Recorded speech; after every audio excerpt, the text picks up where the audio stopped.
Yo, stay wavy TV, ride the vibe with me, splash through your screen, drip clean like the sea, high tide energy, never on mute.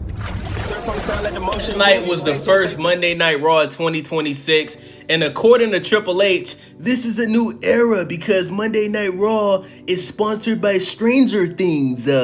But you guys know what's crazy?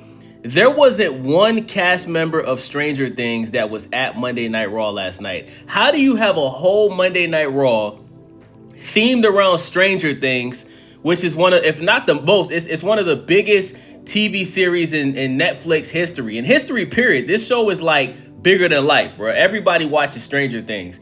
You couldn't have one cast member from Stranger Things show up to Monday Night Raw, but you could have rappers, football players, basketball players, boxers show up to Monday Night Raw.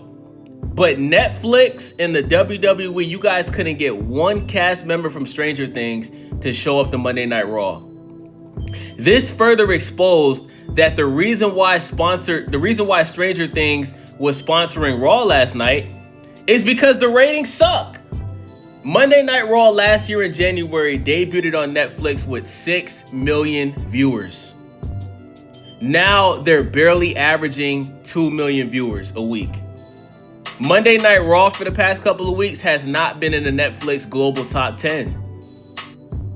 So this was a way of Netflix and the WWE trying to get more viewers because Netflix is realizing that they're losing money working with the WWE. Their money's not recouping. They feel like they got robbed.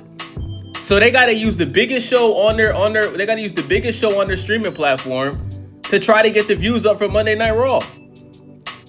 And guys, you would think that Triple H would actually make sure that this Raw last night was actually a decent show. Guys, this episode of Monday Night Raw last night was awful. It was worse than SmackDown. This past 3-hour episode of SmackDown was actually decent. SmackDown wasn't good. It wasn't trash, but it was mid. It was decent. I would give it a 6.5 out of 10. It was a decent show. This episode of Monday Night Raw was awful. The only thing that was entertaining was the main event because we really didn't know if CM Punk was going to retain or if Braun Breaker was going to become the new World Heavyweight Champion. That was the only thing about last night's Monday Night Raw that actually was interesting. It was actually a pretty good match. So let's get into the show. So guys, we started the show off with no opening segment. On SmackDown, The Miz opened up the show and then Randy Orton came out, right? Wasn't really too much going on. Randy Orton literally didn't say anything. He basically came out and RKO'd Miz twice, but at least it was an opening segment that entertained people. Monday Night Raw had no opening segment. As soon as the show started, they immediately got into the match of the tag team championship match between Rio versus the Kabuki Warriors. Now, we all know that Rhea was going to win this match because Rhea Ripley is the most popular female wrestler in the world right now. Io Sky is the most talented female wrestler in the world right now. The Kabuki Warriors are jobbers. Now, I know Asuka is a legend. She's one of the greatest, female wrestlers in WWE history, but she's a jobber, bro. The Kabuki Warriors don't even speak English, bro. Like, Triple H has them backstage speaking a bunch of gibberish and shit that people don't understand over here in America. They're jobbers. They're not popular. The fans don't care about them. It was obvious that Rio was going to win this match last night. Anybody that didn't know that, you just don't know wrestling, okay? So, let's get into it. Like I said, you can tell Triple H and Netflix are just desperate for the Stranger Things fans to hopefully start watching Raw because, since Raw has debuted on Netflix, like I already said, they have lost over 50% of their audience. 50%. So, Rhea got pinned by Kairi Sane. I don't know if anybody notices during the match, Rhea Ripley actually got pinned by Kairi Sane, but the referee didn't do the 3 count. And this is why I tell people, Rhea Ripley's overrated. Rhea Ripley is overrated, bro. She botched multiple times in that match last night. She didn't even kick out in time. She's lucky the referee didn't count the 3 because they would have lost the match last night. It was clearly a botch from Rhea Ripley. And Rhea Ripley has admitted that she's been rusty in the ring because, she hasn't been active. I think Rhea Ripley really needs to work on being a better in-ring wrestler because she has the look, right? She has a great theme song. She's decent on the mic, but her in-ring ability is bad, bro. Lash Legend wrestles better than Rhea Ripley, and she just moved up to the main roster a month ago. So Rhea riptides Asuka, and Rio becomes the new tag team champions, as we all predicted. Io Sky jumped on Rhea Ripley and wrapped her legs around Rhea Ripley's waist, while they were celebrating winning. And like I said, man, does anybody think that Io Sky and Rhea are secretly dating? Either they're secretly dating each other, or Triple H is telling them to act like they're in a relationship with each other. And listen, I don't have any problem with that. But as far as wrestling, bro, that's kind of weird, bro. That's kind of weird, bro. There's kids in the audience watching this, bro. It's just very cringy, bro. You know what I'm saying? So backstage, Adam Pearce tells Gunther to be respectful with his promo because it's the first Raw of 2026. What the hell is Adam Pearce talking about? Be respectful. He basically wants Gunther to act like Cody Rhodes. Bro, Gunther is supposed to be the biggest heel in the company with all this nuclear heat. You want Gunther to walk out to the ring and be respectful? On some Cody Rhodes type shit? What the hell is Adam Pearce talking about? So guys, I kid you not, bro. You guys can go back and watch this for yourself. When Gunther walked out to the arena, bro, there was no cheers. There was no boos. Just silence. Guys, Gunther is a jobber. Gunther doesn't have any fans. He showed his little t-shirt merch that says, "You tap like a little ...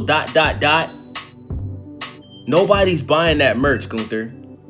You're a loser. Nobody, bro, this is the guy that Triple H and The Miz was saying has nuclear heat, is the future of the company, is the biggest heel in the company. If he's the biggest heel in the company, then why is the whole arena not booing? Because half of the arena doesn't even know who Gunther is. Guys, if we're talking about heels, Drew McIntyre is a bigger heel than Gunther. Dominic Mysterio is a bigger heel than Gunther. The only person that really like Rusev might be one of the few people that's not a bigger heel than Gunther right now. But let's be honest, guys. There's no nuclear heat around Gunther. That's cap. Gunther is an overhyped, generic wrestler jobber that is overbooked to look better than what he really is. So Gunther says that he deserves respect for making John Cena tap. Gunther, why should we respect you for making John Cena tap when Jey Uso made you tap at WrestleMania last year? Do you think that we forgot about that? Bro, you tapped out the Jey Uso, brother, the Uso twin. We're never going to respect you. As long as you keep wrestling, you will never get respect from the WWE audience, bro. It's just not going to happen. So AJ Styles interrupts Gunther and comes out to the ring. Gunther cuts off AJ Styles multiple times while he was trying to talk. So AJ Styles smacks the shit out of Gunther and says, "That's what I thought, nothing." And then he throws the mic at Gunther and walks out of the ring. Guys, this was one of the worst segments I've ever seen in WWE history. AJ Styles walked into the ring, tried to talk to Gunther 3 or 4 times. Gunther kept cutting him off. AJ Styles smacked him, grabs the mic and says, "That's what I thought, nothing." And then he just walks out of the arena like a little girl. This was a complete waste of everybody's time. This is one of the worst promos I've ever seen. And why should this product make any Stranger Things fans want to watch this garbage week after week? I keep telling you guys, bro, NXT is better than Raw and SmackDown.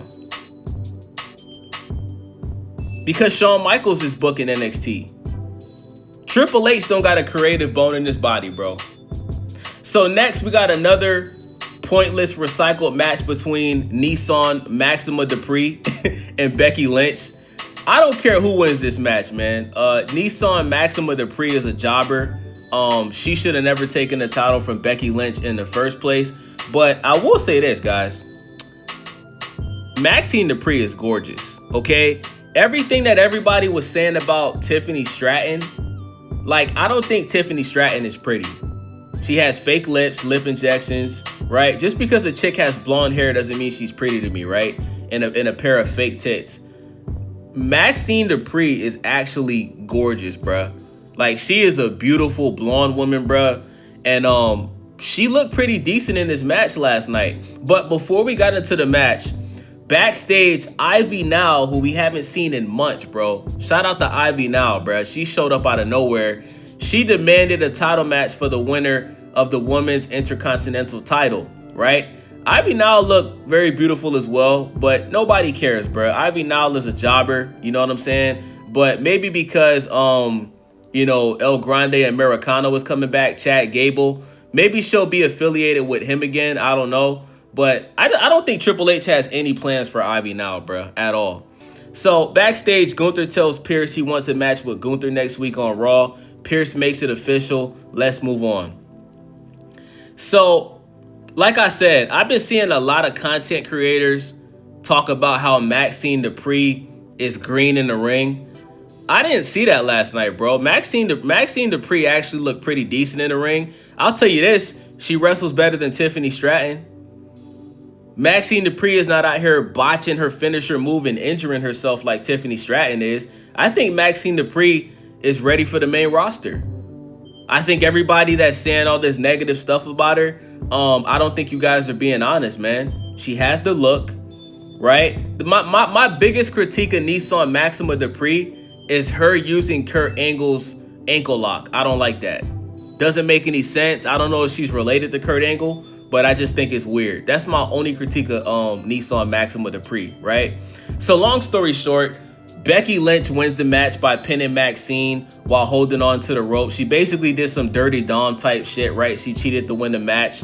And I kind of knew this was going to happen for shock factor because this is what Triple H does, guys. Whenever we have an important Monday Night Raw or SmackDown, you can always expect Triple H to do something that's going to shock people, right? So think about this, guys. Within the first 2 matches of the show, there's already 2 title changes. This is garbage booking because we still have the main event for the World Heavyweight title between CM Punk and Braun Breaker. He pretty much already told you guys Braun Breaker is not going to win.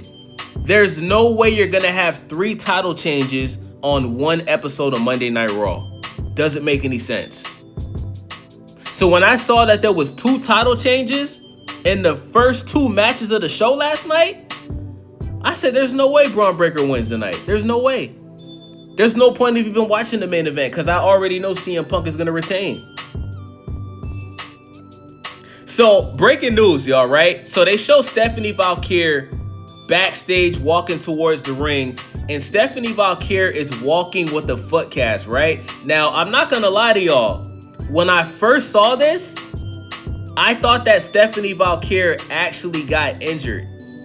But we find out that this was actually a fake injury.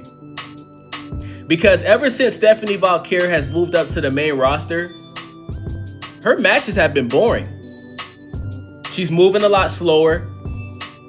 She's not really looking as dominant as she was at NXT, and that's normal because she's with the big dogs now. But I actually thought that Stephanie Valkyrie was secretly working through an injury. But we found out that she wasn't really injured. So before Stephanie Valkyrie gives her interview, the Usos cut a promo and say a bunch of nonsense. They say that 2026 is the year of the Usos and any tag team can't get it. Why is the Usos walking out the Jey Usos theme song and not the Usos theme song?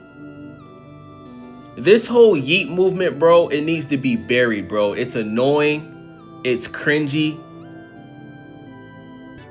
Jey Uso fumbled the bag in 2025, bro. And if the Usos are going to reunite, bro, they should walk out to the Usos theme song, bro. They should not be. I feel like them walking out the Jey Usos theme song, that's a slap in the face to Jimmy Uso, bro. Because Jey Uso is not in the main event picture anymore. Why is he still walking out to the main event Jey Uso theme song when Triple H puts you back in a tag team partnership with your brother? You're doing the same thing you was doing 10 years ago. You're not making progress. You're going backwards. So next, Stephanie Valkyrie comes out. And like I said, guys, I thought that she was going to relinquish the title, right? She basically said that, you know, she's accomplished so much since moving up to the main roster, and she looks forward to continuing doing that. And she didn't say that she was going to relinquish the title. But out of nowhere, Raquel Rodriguez attacks the injured Stephanie Valkyrie. She's stepping on her foot cast. She's throwing it to the mat, right? Then backstage, Raquel Rodriguez attacks Stephanie again, stepping on her ankle, you know, throwing her leg cast on the floor and all type of shit. She basically just beat up Stephanie Valkyrie. So I don't know if this is a way to, you know, write off Stephanie Valkyrie, but the fact that she was actually making contact with that foot cast, it's obvious that Stephanie Valkyrie is not really injured. She's probably going to end up having a title match with Raquel Rodriguez where she basically fights with a messed up ankle or a messed up foot, and somehow she still wins the match. That's what I think is going to end up happening. This is, once again, bro, this is just terrible storytelling and booking from Triple H, man. This is the best thing you could have came up with for Stephanie Valkyrie. And listen, I love Raquel Rodriguez. I actually would love for Raquel Rodriguez to take that title from Stephanie Valkyrie, because I think Raquel Rodriguez is entertaining. She's tall. She looks very dominant in the ring. Stephanie Valkyrie, bro, besides the Devil's Kiss, like, her matches are just complete snooze fest for me. I'm just not entertained at all. So we got another backstage segment. Penta basically tells Rey Mysterio anytime he needs him, he'll be there. I think that this would be an awesome tag team partnership if Rey Mysterio and Penta was to become tag team partners. So hopefully Triple H does that. But Triple H, being the shitty booker that he is, he probably won't do it. So next, we got a match between Lyra Valkyria versus Liv Morgan. I'm pretty sure Liv Morgan is going to win, especially because she was gone for months after that shoulder injury. Do you guys notice the pattern with Triple H? Whenever a wrestler has an injury or they're gone for months, whenever they come back, they automatically win a title. Ilya Jakunov, right? He was gone for a year due to injury. He came back. He immediately won a title. Right? How many times have we seen this? So don't be surprised if Liv Morgan ends up winning a title within the next couple of weeks. And as I predicted, Liv Morgan won. Okay, Roxanne attacked Bayley outside the ring. Bayley attacked Roxanne. Liv Morgan, she still got the job done. And who cares? Because this match really doesn't mean anything. Liv Morgan and Lyra Valkyria, they both don't have titles. So Liv Morgan beating Lyra Valkyria means absolutely nothing. I don't even know why this match was on the card. Backstage, we got a CM Punk promo. Punk basically says he's going to GTS Braun. Next, we got the main event. We got Braun Breaker versus CM Punk for the World Heavyweight title. Now, going into this match, I was expecting Austin Theory or Seth Rollins. I know Seth Rollins is injured, but, you know, how many times have we seen a wrestler come back from an injury early, right? It's not too far-fetched. So I was expecting either Austin Theory or Seth Rollins or both of them to help CM Punk win this match to get revenge on the Vision for turning on Seth Rollins. Because think about this, guys. Austin Theory, since he's turned heel, since he's come back and he changed his theme song and he's aligned himself with the Vision, he's doing Seth Rollins' finisher move. So I think that Austin Theory is working with Seth Rollins, and I think that Austin Theory is going to help Seth Rollins basically get revenge for what Braun Breaker and Bronson Reed and Paul Heyman did to him. Now, as expected, the Vision did come out to help Braun Breaker. Theory stomped CM Punk. Then Braun pinned CM Punk, but CM Punk kicks out.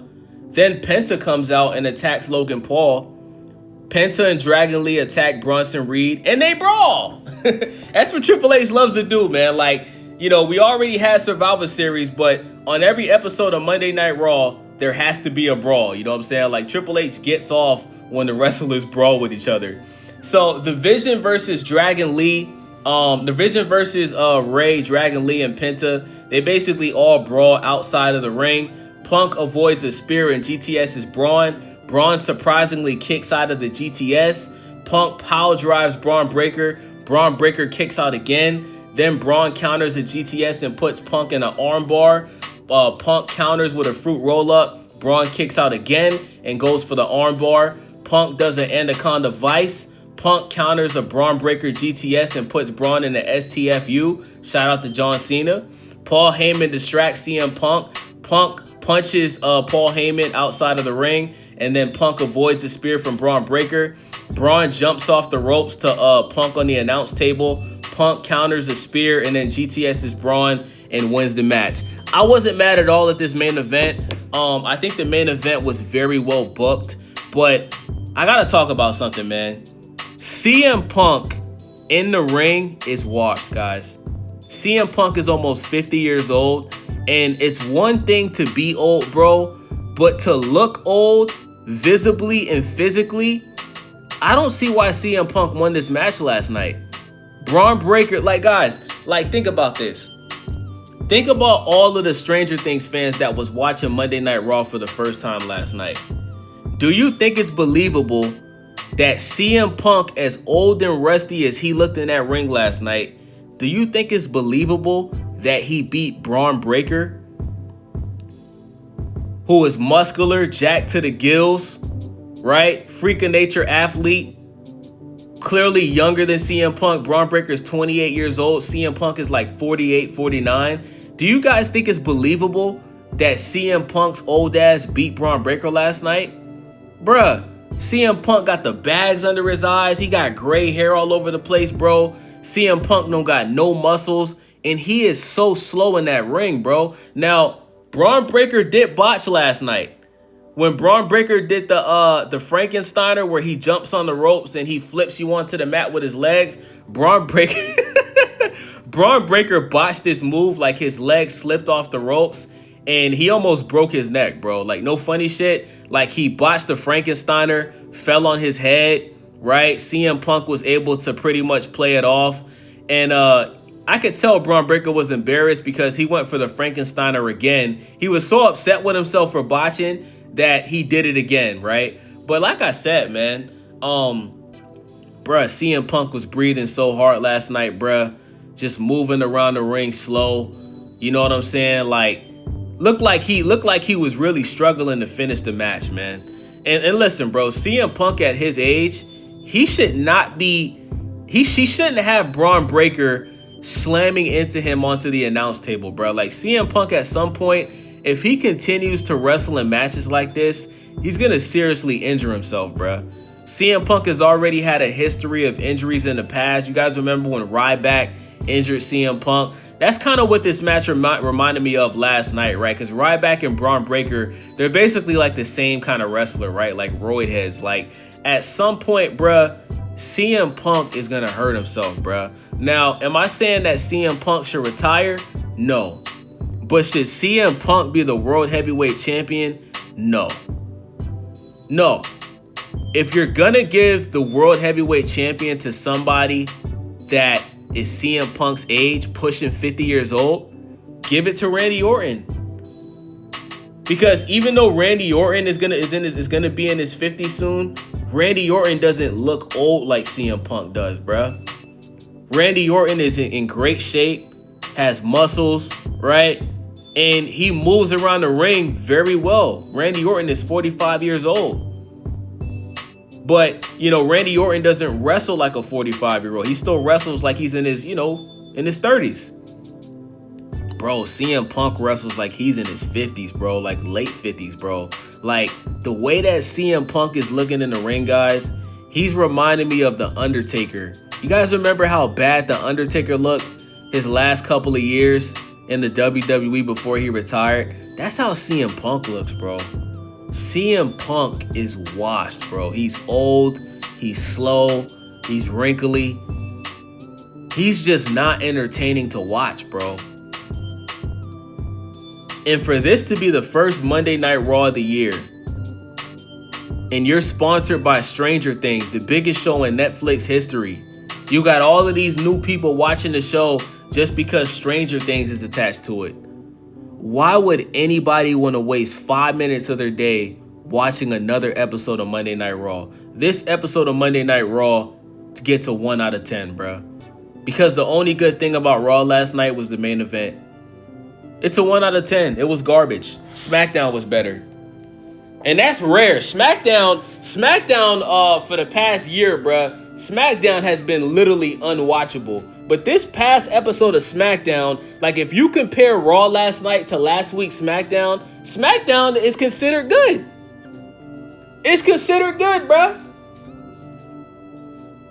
And remember, like Raw, they can go on as long as they want. They can be live for 4 hours, 5 hours. There's no time slate, bro. So there's no excuse for this show to be so trash like it was last night. So I guess last night's Raw, according to Triple H, was a new era of garbage. That's what it felt like to me, man. So it's your boy Wavy, Stay Wavy TV. Make sure you guys subscribe, thumbs up the video, share the video. Let me know what you guys think about last night's episode of Monday Night Raw. Thank you guys for watching. It's your boy Wavy, Stay Wavy out there. I'm out. Yeah, welcome to the vibe. Stay wavy in the mix, got the culture on the rise. Tap in, hit subscribe, ring that bell, let it ride. We gon' surf through the trends, give you game every time. Reviews, new views, keep it honest, never fake. If you're looking for the wave, this is the channel you embrace. Stay